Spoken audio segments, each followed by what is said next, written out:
Think she did, remembering Julie Cooper. And before 6, we'll hear from author and journalist Cat Brown. An urgent rescue operation is underway on Mount Everest as more than 200 people are still stranded on the slopes because of a heavy storm. It began on Friday and has caused floods and landslides, killing at least 40 people in neighbouring Nepal. Chinese state media says 350 hikers have been guided to safety, but around 200 are still trapped. Earlier, I spoke with Lee Donald, who is the 7th woman from Scotland to have climbed Mount Everest.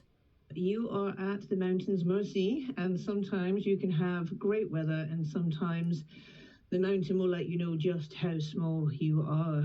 On my particular summit push, I had quite heavy snow to begin with through the Khumbu icefall. It then got a little bit better through camps, 2 to 3. By the time I hit camp 4, which is your last camp before going to the summit, the winds had picked up. I had extremely cold temperatures, very windy, hard conditions to climb through, and you just can get such variable conditions there. It's hard to plan and prepare, but obviously I was headed for the summit, so I was fully equipped with a summit suit, thermals and everything that I may need. But these poor trekkers, I imagine, definitely do not have summit suits and likely may have some warm clothing, but mostly windproofs, waterproof, stuff like that, which is just not enough when they've been hit by so much snow. And they must be having an incredibly hard time. It seems to have been an uncommon weather event. People apparently do head up at this time of year, but there seems to have been a storm that has been unpredicted and caught many hundreds of people in this predicament. Yeah, I mean, you've got different seasons on Everest, whether, you are looking to summit or just trek. Primarily, people summit in spring, which is March, May time. It's considered the most popular and safest time to climb Everest. It's very popular with trekkers as well, but there's also quite a lot of high traffic and a lot of people there. So some people may opt for, autumn post-monsoon season, which is about mid-September to November. And arguably the weather should be reasonably stable at this time. However, when Mother Nature decides she's going to throw a storm at you, you can only be as prepared as you can. So yeah, this kind of weather is highly unusual, especially with the amount of rain that is also falling. You would expect to see now that we'll be out of the monsoon season.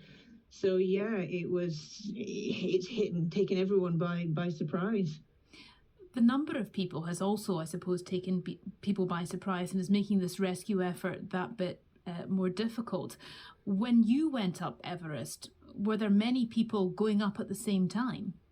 There were a lot of people on the mountain. So from trekking to the trek from Everest Base Camp, there was quite a fair amount of people there. In base camp itself, there again were a lot of companies, but you have to do things that are called rotations, where you go up to various camps to promote acclimatization and come back down.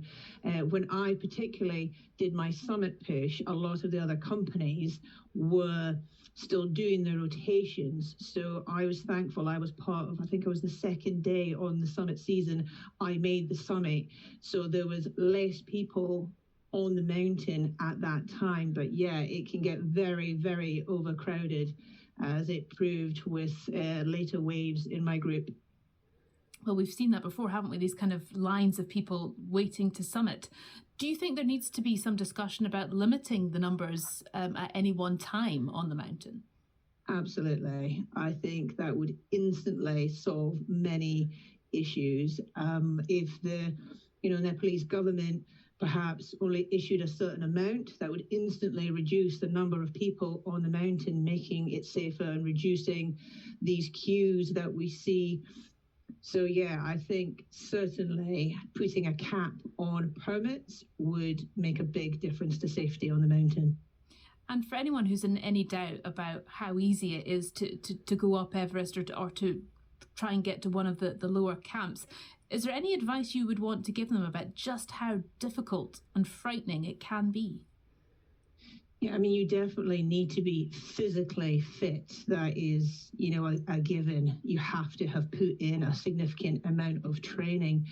However, with many things, it's all about your mindset. And no matter how strong and fit you are, if you are not mentally resilient and able to adapt to changes and unpredictable things that may come your way, you are not going to make that summit, or you're not going to make that camp. So it's incredibly hard, both physically and mentally. And then, as with, Everest, you have got this high altitude to contend with as well, which doesn't care whether you're fit or unfit. It is luck of the draw of whether you will be able to adapt to high altitude or not. That was Lee Donald, the seventh woman from Scotland to have reached Everest, speaking to us earlier. It's 5 o'clock.